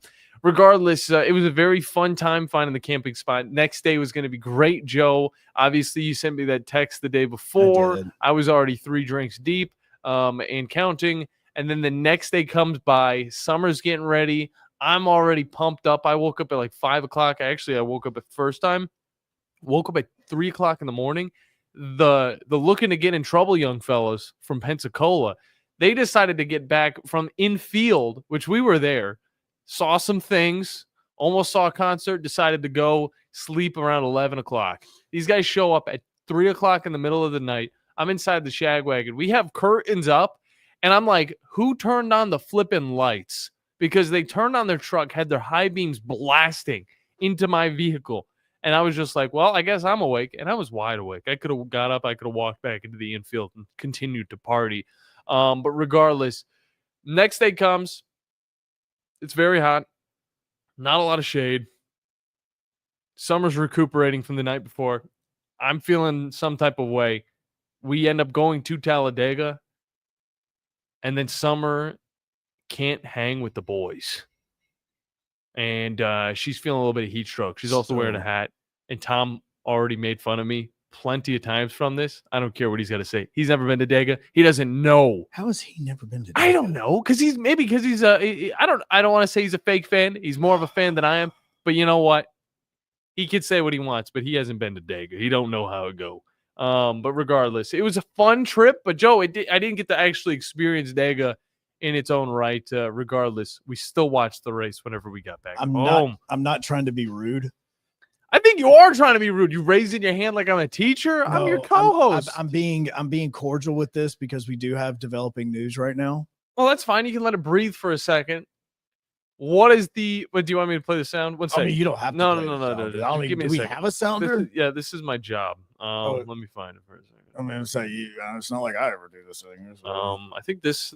Okay, that's actually apparently we're drafting. We're drafting. No, but that's not the same. It's not the same. That's just the ESPN like alert sound. Ross Dillinger, okay, just a few moments ago, tweeted out, sent out a post that said the 4 power conference commissioners held an in-person meeting in New York on Thursday to discuss a bunch of issues, including the future of the college football playoff and future formatting. You better wrap it up. You're taking too long. Sorry. There is growing interest between the Big Ten and the SEC for a 16-team bracket in that there would be automatic bids for the SEC and the Big Ten to have 4 each. The ACC to have 2, the Big 12 to have 2, the group of 6 now to have 1, and 3 at-large bids. Man, give us more from the group of 6. ACC, I don't know if people realize how bad the ACC has actually been in this half decade. Like, can we just get real for a second? Thinking that the ACC can be a part of even the Big 12 and the SEC and the Big 10 is a joke. This is a conference that hasn't won a New Year's Six Bowl in the last, I think, 6 tries. No, it was 8. It's 8. They're 0-8 when it comes down to it. The Orange Bowl, Rose Bowl, Sugar Bowl, Peach Bowl, all of those. The ACC has not been competitive for 5 years. And we're still trying to throw it in. Oh, automatic bid, you get 2 of them. Who are we going to throw in? You think Miami's going to be good like they were last year? Carson Beck stumbles on board and he thinks that he's going to take this team as far as Cam Ward did? Cam Ward was the first draft pick. He's supposed to be the savior of the Titans. And what did he get? 2 losses on the season? Missed out on the playoffs? Oh, is Florida State going to be that team because they got in the quarterback from Boston College? Is Castellano supposed to be the savior of that team? Is this supposed to be a competitive conference that deserves 2 teams within the playoffs? The 16-team playoff? I don't think so. I think they need to earn their way in. Whereas the SEC, heck, 4, 5, 6, why not? Because that's a conference that even the middle tiers could beat the top of the top over in the ACC. Prove me wrong. You can't. I'm just letting you go. Continue, Joe. Okay. Oh, why did coming up next? My camera zoomed in very close to me. Yeah. Why did that happen? That was a dramatic zoom in for you, wasn't it? All right. What did I do? Rudy Arman's coming up next. We'll talk to him about this as Ross Dillinger is saying that the Big Ten and the SEC about to start pulling out their cards. Is your financial advisor offering you up to a 30% upfront bonus? Are they promising you up to 10% growth per year guaranteed for your retirement income? If not, you need a new financial advisor. I'm Jeff Jr., founder of Trajan Wealth. If you plan to retire within the next 10 years, don't wait only to find out it's too late. I've seen hardworking folks like you retire only to be required to go back to work, all because their advisor told them guarantees like these were too good to be true. They're not. That's up to $30,000 up front or up to $10,000 per year on $100,000, all guaranteed for retirement income. Don't work when you're supposed to be retired. If any financial advisor tells you it's too good to be true, they simply don't have the options we we do. Call Trajan today. 256-208-9000. 256-208-9000. Advisory services offered through Trajan Wealth LLC, an SEC registered investment advisor. There's power in caring when it is put into action. Each year, our bankers serve on nonprofit boards, support our local educators, and volunteer with our hometown food bank. I'm Bobby Humphrey, Vice President of Business Development for Bryan Bank, and community service is just not a line item in our mission statement. It's who we are. Because after all, Alabama is our home too. That kind of commitment to community might not be what you would expect from a bank, but it's exactly what you can expect from us. Give us a call or stop by one of our 2 offices in the Huntsville area and experience unbeatable service and legendary results. Bryan Bank Equal Housing Lender, NMLS ID 2428943, member FDIC. You've got to experience Toyotathon at Bill Penny Toyota. They've got the selection with over 700 new Toyotas to choose from. And they've got the extras with Bill Penny perks and a 10-year unlimited warranty. So get on over to Bill Penny Toyota today and experience Toyotathon. Bill Penny Toyota in Huntsville and online at BillPennyToyota.com. Bill Penny's Toyota 10-year unlimited warranty is valid through the 10th year of ownership. Valid on new vehicles only. See dealer for details. You don't have to go somewhere else just so you can go somewhere new. Plan your next vacation with Huntsville International Airport and Breeze Airways. Enjoy friendly, convenient, nonstop travel to some of the most exciting destinations in the U.S., including the home of 12 world-famous theme parks, Orlando, Florida. With flights starting as low as just $49, Breeze has got you covered with easy, breezy, nonstop flights to Orlando. Make all their dreams come true. Book nonstop to Orlando now at flybreeze.com. The state's largest orthopedic group is growing to meet the needs of the patients in our community. The Orthopedic Center has long been the most trusted name in orthopedics in North Alabama. So as our area continues on the fast track, so does the need for premier orthopedic care anywhere and anytime you need it. TOC is proud to announce the opening of our new locations in Albertville and Hampton Cove, along with the grand opening of our newest office in Decatur. These clinics will offer the same high-quality orthopedic care you have come to associate with TOC, with the convenience of being closer to home. As a patient, your time is your most precious asset, and we recognize that at TOC. That's why we are also proud to announce the opening of our urgent ortho clinics to handle those bumps and bruises that need prompt attention. These clinics are available to care for acute orthopedic injuries with no appointment necessary. With 38 physicians, 20 centers of excellence, and now more than a dozen locations to serve you, TOC will continue to be the name you turn to for the best orthopedic care at the right time. Visit our website at visittoc.com for more information. TOC, helping you live a better life. Hey there, Bob Baumhauer again. Baumhauer's Victory Grill is extremely proud to have recently received numerous awards, including being voted best wings in the state of Alabama. Other awards received include Best All-Around Restaurant, Best American Restaurant, #1 Sports Bar, Best Chef, Best Wings, and Best Dining Experience. Thank you for 43 legendary years, and we look forward to providing you an award-winning dining experience at every visit. Baumhauer's Victory Grill. Legendary fun, legendary food. I'm here with Stan McDonald of Jacob Title. Stan, I've heard that every real estate closing at Jacob Title is a very big deal. Why is that? Wes, I'm reminded of a very impactful statement that I heard from Coach Gene Stallings years ago when he talked about big games and little games. He said he didn't like that comparison. He says, because try losing one of those little games, and if you ever do, it ends up being the biggest game all year long. Well, it's the same thing with real estate closings. Every game, every closing is a very big deal at Jacob Title. Because when it's your closing and your contract on the line, it's a very big deal, and we understand that at Jacob Title.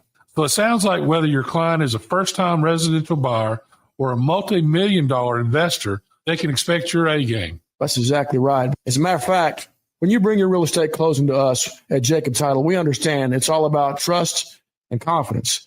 And when Stan McDonald tells you that a chicken dips snuff, you can look under his wing for the box. And like Beams likes to say, there's no doubt about it. Yeah. I remember syrup sandwiches and crime allowances, North Carolina says that Belichick's girlfriend is welcome in the UNC football facilities. Good guy. Yeah. Just welcome. Yeah, while Hudson is not an employee at the university, she is welcome to the Carolina football facilities.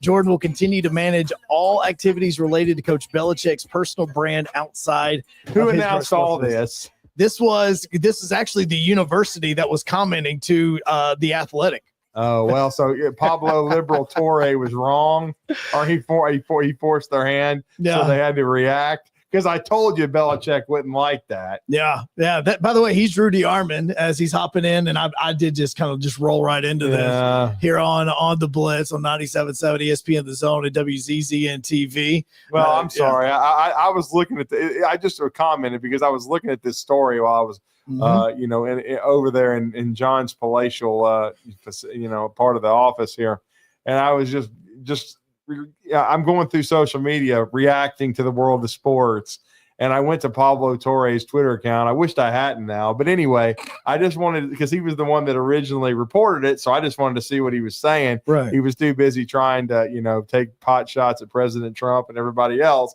But I'm just saying, and I'm sure at the time he reported it, there was some accuracy to it from people on from Belichick's inner circle. But I figured North Carolina would probably counteract here because, again, it's negative publicity. He's going into his first year. You don't want negativity around the program. So, again, not surprised. I'm sure it's somewhere in the middle. The whole thing is bizarre. Oh, it's extremely bizarre. I mean, the whole Bill Belichick coaching at North Carolina is bizarre. It is.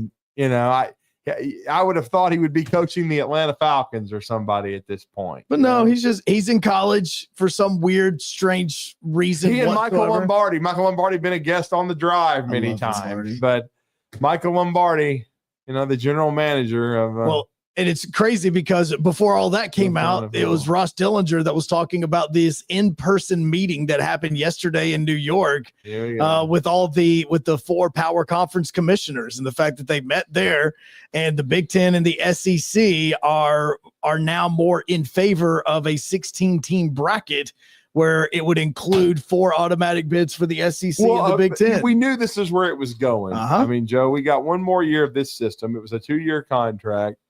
And you knew that's what it was going to be, a 12-team playoff, one more year, and it was either going to go to 14 or 16. What do you think they're going to want? They're going to want 16 because as I yell, I'm going to yell it on your side. Money! That's what everybody was wanting. It's all about the money.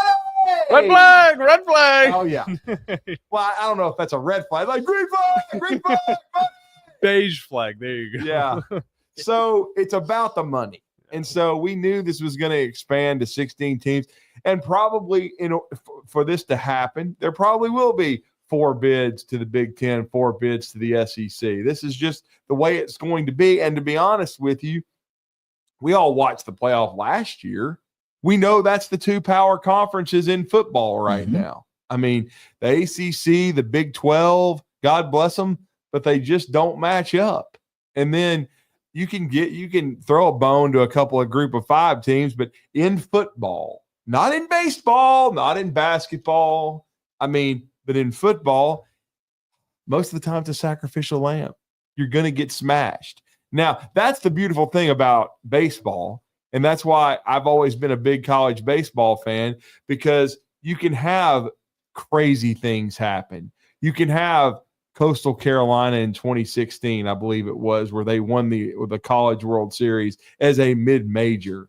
You can have in 2008 Fresno State, who had everybody hurt during the regular season, got everybody healthy just at the end of the season, went into their conference tournament. I think they won their conference tournament. They were a 4 seed in a regional, and they went all the way and won the College World Series. And then we had about 3 or 4 years ago, the Ole Miss Rebels. Now, this is an SEC school, but still, it was admitted they were the last team in the field, and they won it all. But in football, that doesn't happen. Okay? Your powerhouses are going to win. The bigger, badder team is going to win. It's not – that's why baseball is a cool sport, because it's unpredictable. You never know who is going to win. Because if it just meant in baseball, if it was just about the money, the Yankees would win every year. And the Dodgers would be Yankees, Dodgers. It would just be Yankees, Dodgers in the World Series every year. But it's not. And that's the beautiful thing about baseball. I mean, it really is. That's now it's the most nerve-wracking for me to watch because of the waiting in between pitches, waiting for the bat to swing. I'm serious. If I'm watching a big game in the Big 3, football, basketball, baseball, by far my nerves are shot in baseball. Oh, yes. because you're waiting for the other shoe to drop. It is so nerve wracking because again, this game could be going 3 hours or it could be going 5 hours. You could be having an inning where everything is running smoothly. It's nothing, and then boom, it's 16-5. People, if I had had a YouTube, my own YouTube channel, and decided to put myself on camera, it would have been hysterics watching me during the meltdown Alabama had last Sunday against Vanderbilt. You're counting outs, 4 outs away. I felt like a Cub fan. 4 outs away. You're up 7-2. Here comes Bartman. And then here we go. Then of course what happened. There's a solo home run on a 2-strike pitch on an inside out swing. It gets up in the jet stream to right field, barely gets out of the yard. Okay, fine, whatever. And then the umpire decides to squeeze Hagen Banks. He strikes the guy out. It looks like 2 straight pitches. Now he calls it a strike the next half inning, which I would have been ejected for that stuff. And then they walk the guy. The next batter, another swing into the right field jet stream, and it's 7-5. And then we all know what happened in the 9th inning, just utter complete. And this had nothing to do with the umpire then. This was just complete, utter meltdown mode defensively by Alabama. Great offensive and at bats and offensive baseball by Vanderbilt. And then, as we know, just some lack of situational awareness. Unlike my guy Brewer Hickling, who stole a base after he got a base hit, ends up going to third on an errant throw. Justin LeBron, who is going to be a first-round pick, maybe the first pick, but you can't make the mental mistake he made at the end of the game when, even though things have gone against you, you botch a ball in left field to start the inning, you hit a batter, but you get an out on a bunt, then the next batter saws one off, you get the out at first, but yet the base runner at second is off the bag, but you're not covering second, and you don't get to throw behind the runner and tag him out. Then the next 2 pitches live in infamy. Double to tie the game, and then a deep drive to center that's going to get out of here, and you lose 9-7. So it ruined the rest of my night. Oh, I bet it did. I mean, I'm ranting, raving, saying things I can't say on this station. I just could not believe the meltdown. But that's baseball, though. That's the beauty of the game. It's so nerve-wracking. Literally, momentum can swing so incredibly fast. Yeah, it really can, because it's almost like just by 1 or 2 pitches, you're just like, oh, and then, you never feel safe. Again, going back to what I was telling you yesterday, that series with the Game 7 that I'm watching right now, like you can watch every one of those games, and there's that moment where you're feeling like this is going crazy. Going back to the Cubs. Cubs were up 5-1 on the Indians in 2016. Yeah. They were up 5-1. If it's Game 7 of the World Series and you're up 5-1, and you're either the Indians or the Cubs, and you're the team that's losing, you're like, well, this is over. We're done. And the Indians come back and tie the game up to send it to extra innings, and you're just going, wait a second, we were literally just down 5-1, and now we have an opportunity to win the World Series in extra innings. Well, and then Bartman. I mean, when I left, that 30 for 30 is just an amazing, but that documentary. But I left work in 2003 thinking that was over. I think they were 4 outs away. They were, yes, the 4 outs away. We're counting the outs, and then disaster. They were 4 outs away, and the Red Sox were 4 outs away from beating the Yankees in 2003. And trust me, man. I saw. That's one thing that I saw. I mean, you were like 2. Okay. But I was 11 years old and I sat through 86. Oh, I mean, where you're looking, because I mean, I was still only 11, but I knew the Red Sox history. Like, wow, the Red Sox are probably about to win the World Series. This is amazing. And then utter meltdown. And then, of course, the peerless call of the late, great Vin Scully, who was on the call for NBC for that. That was unbelievable. And you're thinking to yourself, and then that Mets team was the best team in baseball that year. But you're thinking, wow, this Mets team is going to dominate. And that was the only World Series they won besides 69. They haven't won one since. Yeah, I mean, between Lenny Dykstra and all the things that he didn't go into the Phillies after this, Darryl Strawberry, it's all well documented. And Billy Beane, that's also part of it, because I want to say Billy Beane was on the bench during that 86, like he was a part of that roster as well. So, I mean, he was supposed to be that next great Met that was supposed to be there with Strawberry. that it was supposed to be Strawberry and Billy Bean in the outfield. And here's the irony: Bill Buckner was a Cub and was a great Cub. Yep. People don't. His whole career is remembered, and he was a really good Major League Baseball player, a borderline Hall of Fame caliber player. But he's remembered for that defensive mistake. Even though people forget, the game was already tied. So everybody always says it lost the game. I guess technically it did, but only one run scored, and it was the game-winning run. The Red Sox had already blown the lead. So it's just but that's the amazing thing about baseball, and that's why it's such a hard game. Like, that's why I was so happy for Brewer Hickling getting up there, and because he's in his late 20s now. He's not a spring chicken from a baseball perspective. Oh, absolutely. Yeah, no. And so you played college baseball and high school baseball and things of that nature. Baseball is the hardest game to play at a high level because it's a game of failure. I mean, if you're 3 for 10, you're doing a hell of a job. I mean, it's really, really hard. No, it's extremely hard. And the biggest thing is parts of your body that start to fail on you before your mind does. Because that's the reason why a lot of people go into coaching is because your mind is even better than what it was playing. Like, I will always say, if I could go back with the mind that I have now and go back to when I was in high school playing, but with the mind I have now, I'd be a major leaguer. You and me both, brother. No, I mean, seriously, I'm not talking about the life experiences. I'm just talking about the work ethic, the thoughts, the way that I control myself, the things that I look for in life, like all of that stuff. I would go back and do it because of this. But from a body standpoint, like, I look at pictures from when I was playing high school baseball, like my senior year, and I look back at my body and I go, really? Like, really? Like, okay. Like, I'm good with that. Like, I was like, that's the same thing. It was those things that I look back, because your body does begin to age that way.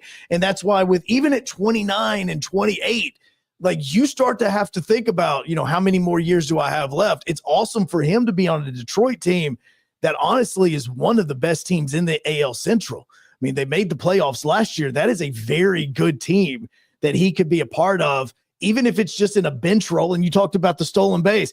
If he has the ability to steal the base the way that the Tigers are needing, because they don't have that much speed. They have a few guys that are okay in speed, but they don't have this amazing speed threat.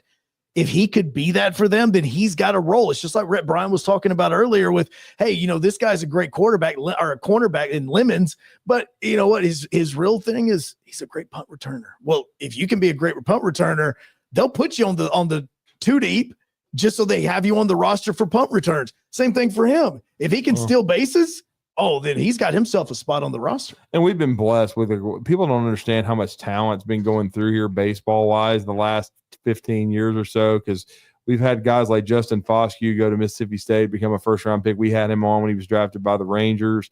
I believe he's been up to the big leagues. We've had Graham Ashcraft now with the Cincinnati Reds. He and Brewer Hickling back-to-back years with the highest-rated drafted players out of UAB ever. Brewer in the 7th round, the next year Graham in the 6th. Both of those guys have been up to the big leagues. We talked about Jordan Beck being up with the Rockies, and it just, but it also, there's no guarantees, because one of the greatest baseball players that I ever had the privilege of watching, and he was a pioneer from the standpoint when he came along, they were just now starting to allow middle school kids who were talented enough to play again in varsity competition in high school for Huntsville City School teams, was Hunter Morris, who was a pitcher and hitter at Grissom when he was in 8th grade. And Hunter didn't get to the big leagues because of the injuries you talked about. I mean, this was a guy that was drafted in the 2nd round by the Boston Red Sox out of high school, decided to go play for the Auburn Tigers, became SEC Player of the Year, was drafted in the 4th round by the Brewers. We know he was a Southern League Player of the Year for the Huntsville Stars before they left, and just did not make the major leagues. And I would have thought he was a shoe-in to make it, because he was as talented a young man as I've ever seen. So that's how difficult the game of baseball is. You have to stay healthy as well. Well, I'm looking right now at Brewer Hickling, and I spent a lot of time around the Sounds over the last 3 or 4 years. Sounds, that's right. Yeah, he had 44 stolen bases for them last year. Man, he's an athlete, brother. I'm telling bases. you. For Arkansas, for Northwest Arkansas in 2021, he had 40 stolen bases. In Omaha, for the Royals, he had 35 stolen bases. Like, I like the hitting is obviously batting average wise. You want it to be higher, 248, 243. Power numbers are good though. Power numbers are great. Obviously right now with the Tigers, he's at 1,400. But when I look back at that season with Nashville, 833 with when he was in AAA in 2023, 804, 850 with Omaha in 2022. Like those are tremendous OPS numbers. The stolen base side of this is absolutely crazy because not only did he have 44 stolen bases, he also had 22 home runs. I know he's like this power speed guy. And here's the amazing part. You know what position he played at Huntsville High? What, catcher? Yes. Wait, seriously? I was totally kidding. I was just like, what's the one position you don't have to move that much? Either first or catcher. So let's go with catcher. What? He had 12 stolen bases for Toledo. Yeah, in 25 games before he got called up. He didn't play outfield full time until he went to UAB. And as I told you, he was on football scholarship at UAB when he got drafted because he was going to be a wide receiver for Bill Clark when they restarted UAB football. But he got drafted in the 7th round that previous spring before football restarted. Brewer Hicklin is a great athlete. No, he is. And I'm doing this. I'm trying to do the math right now in this because I wanted to see. So he already has 12 stolen bases for Toledo. Okay. Yeah.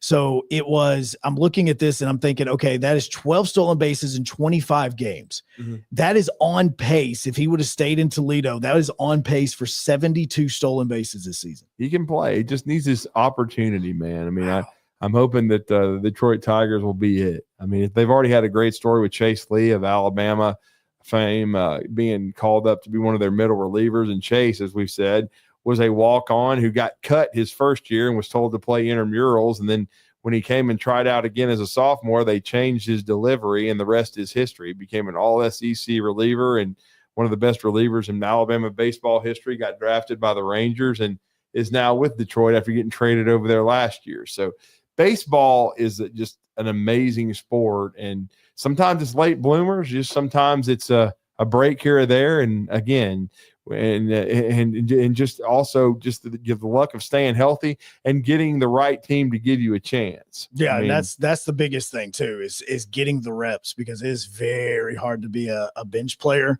and come off and try to do it. But with Hicklin, he could be up with the team for good if he's got that speed and he can continue, because it wasn't his only hit. He had 2 hits yesterday. Like that's the other crazy part about it. So got a second hit. Yeah, it was because right now he's batting 677 or 667 is what it is. 2 for 3, and he's 2 for 3 right now with 2 hits, and he has 1 stolen base, and and he also struck out 1 time and he walked 1 time. He had a solid day against Colorado yesterday, man. He absolutely did. Well, this was the most random conversation I think we've ever had. I really do. Brewer Hicklin means a lot to this community. Yeah. He means a lot to us. And just late last night, seeing that he was called up and he'd gotten his opportunity, and now he's put up some numbers and he's putting some things tangibly up, his base hits, getting on base, stealing bases, and getting this opportunity for someone that's lived the life the way he has and done things the right way and given back a lot. It's just great to be able to share that with the listeners and some that may not have known that he is up with the Detroit Tigers now and doing well. I've got one SEC question. Sure. Who's winning the SEC softball tournament? Because it is very tough to tell. I'll still go with Oklahoma until somebody beats them, but certainly, we have 2 outstanding. We talked about it on Talking Ball semifinal matchups. The number 1 seed Oklahoma against the 5 seed Arkansas. Arkansas, dispatched 4 seed Tennessee yesterday. Arkansas's got Bree Ellis, the Auburn transfer, who's just having a monstrosity of a year. And then the other one, of course, Texas, the other newcomer playing against their heated rivals, Texas A&M in the 2-3 matchup. A&M the 2, Texas the 3. That's a good one. They were the two that played in the championship series last year out of the Big 12, Oklahoma and Texas. I'm going to go ahead and pick Oklahoma and Texas to play in the finals, and then the Sooners to find a way to win. But still, it's an outstanding tournament played over there in Athens, and the SEC is so deep that, look, Texas had to hold off Ole Miss yesterday 7-6, and Ole Miss is the 11 seed. Yeah, You There's can't not have a whole those, lot of difference. You can't have those former Big 10 or 12 teams having it that easy. That's the thing, all right? But it is a huge addition. Auburn baseball had it easy last night, though. Oh, yeah, they did. No, they absolutely did. 24-2 in 7 innings. Yeah. I mean, Coach Maneri, I love him. Such a class man, but oh my goodness. He has a huge rebuild ahead of him at South Carolina. No doubt about that. Well, Drew. Wow. And then, hey, that's a big series. We're going to carry Alabama, Georgia, by the way. We haven't really talked about that. That'll be on our airwaves starting tonight. I believe the first game is at 6. It's Alabama's last home series, and there's a lot at stake. Alabama right now, they got to win over Troy earlier in the week, 10-2. After that disaster meltdown that cost them the series at Vanderbilt, they need, in my opinion, to go 4-2 and win these last 2 series, which would be at home against Georgia, who's ranked in the top, 6 in the country, and then a red hot, Florida team that's headed to Texas this weekend. They'll go to Florida Thursday, Friday, Saturday next week before Hoover. I think they need to win 2 there as well. If they get to 41-14 and 17-13 in the SEC, I think that's a resume to host a regional and be a top 16 seed. I don't think there'll be a top 8, unfortunately, which is that guarantees if you win, you host your regional and your sub-regional, or super regional, pardon me. But again, a lot of great baseball and softball going on, and of course, state soccer over at John Hunt Park today. As a matter of fact, that game right now at John Hunt is Madison Academy, and I was trying to it's Madison Academy and Lee Scott. They are tied at 2 right now, going into overtime in the 5A state championship. And if you can't make it out to those matches, make sure you keep on 977ESPN.com, as we'll have the articles to update what's going on in the soccer around the area. But a lot of fun baseball coming up, guys, and you're going to be able to listen to it all on 977 ESPN The Zone. Once we get closer to the tournament, and hopefully ESPN Winchester will do just the same. But yeah, happy Mother's Day to all the mothers out there on Sunday as well. Yes, and make sure you guys check out Big Zone Deals and maybe, sneak a little extra gift for them. Happy Mother's Day. Yeah. Sorry. I was holding in a sneeze. I was like, man, you sound like an a-hole right now by not joining in. I was like, I can't. I'm about to sneeze. Oh, sorry. Joe loves his mother too. Yes, absolutely. And my wife that has already tried to have Mother's Day a week early. Don't let Grayson Ellis see that. She'll say you got to take your medicine, bro. I know she absolutely does. Gosh, she'll sit there and say, have you not been taking your allergy meds? Answer's no, actually, I haven't. No, I really haven't. All right, we'll be back to wrap up. Pollen's gone now. Wait, is it? Oh, I don't have to deal with it. Yeah, Oh, it comes and good. goes very quick. Now it's just the Good. excruciating heat and no shade that you'll have to deal with. So Oh, we're good. yeah. We'll take a break Yeah. off of that. Drudy Armand has been our guest from Talking Ball. We'll be right back to finish out this Friday edition of The Blitz here on 97.7 ESPN The Zone.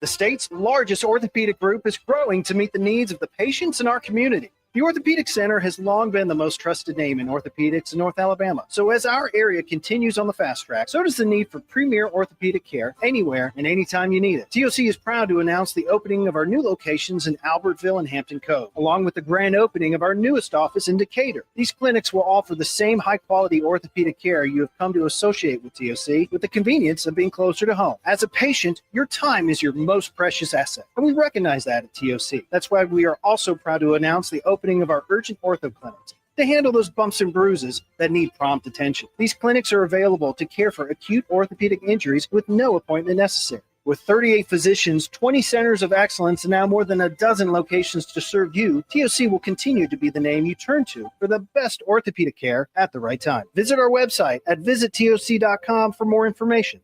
TOC, helping you live a better life. You've got to experience Toyotathon at Bill Penny Toyota. They've got the selection with over 700 new Toyotas to choose from. And they've got the extras with Bill Penny perks and a 10-year unlimited warranty. So get on over to Bill Penny Toyota today and experience Toyotathon. Bill Penny Toyota in Huntsville and online at BillPennyToyota.com. Bill Penny's Toyota 10-year unlimited warranty is valid through the 10th year of ownership. Valid on new vehicles only. See dealer for details. Are you tired of power outages disrupting your life? It's It's time for a Generac standby generator from Current Electrical. Storms may rage outside, but inside your family's powered up. So why choose Current Electrical for your generator needs? 1, we offer a wide range of models to suit every budgeted energy requirement. 2, our project managers handle every step of the process: power, gas, permitting, and inspections. 3, our certified technicians install your generator with precision, ensuring peace of mind. Don't wait for the next blackout. Call 256-880-1880 or visit us online at jetsuperstore.com. The sound of the organ.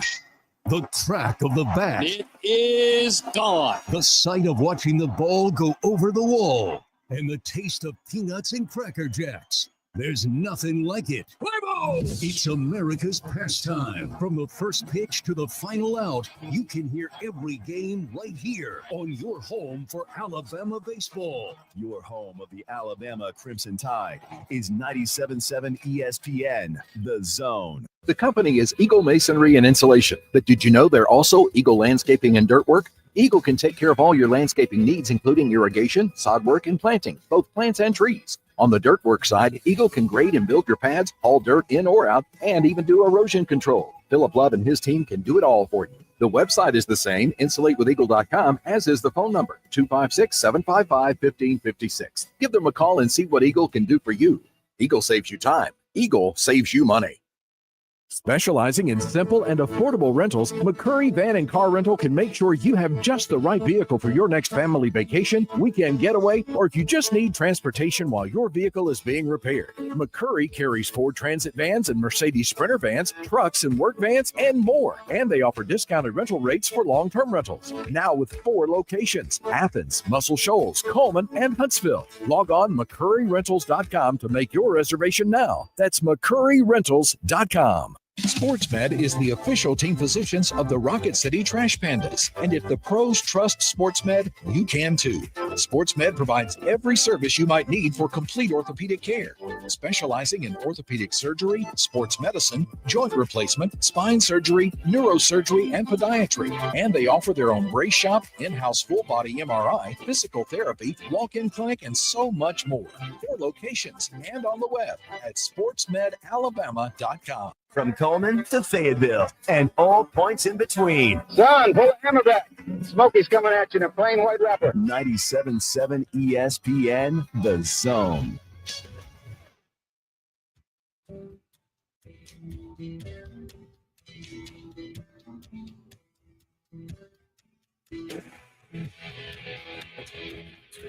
All right, so as John was talking yesterday, I'm going to assume this is what you're talking about, so I'm not going to act like I just discovered this. Yesterday, during the final segment of the show, as Enter Sandman was playing, were you trying to tell me about Metallica playing at Lane Field? Yeah. Okay. That's what happened. Okay, because I had a massive cramp in my leg, and it just was not between that. You sure you didn't have it in your brain? Blood sugar was dropping because I hadn't ate, because Duncan took an hour and a half to give me my food and my drinks yesterday. So good. I mean, I'm just like, yesterday was a bad day all the way around. Was that what you were talking about? Yeah, Metallica literally was playing Sandman inside of the Virginia Tech Stadium. It was the first time ever. So I had a friend that was there, didn't know she was there Wow. until afterwards, and she posted the video of them performing Enter Sandman from there. The entire stadium is going nuts. Dude, I'm surprised they didn't collapse. Bouncing on the field, because obviously you had, the stage was in the middle, basically where the VT is normally at during the game.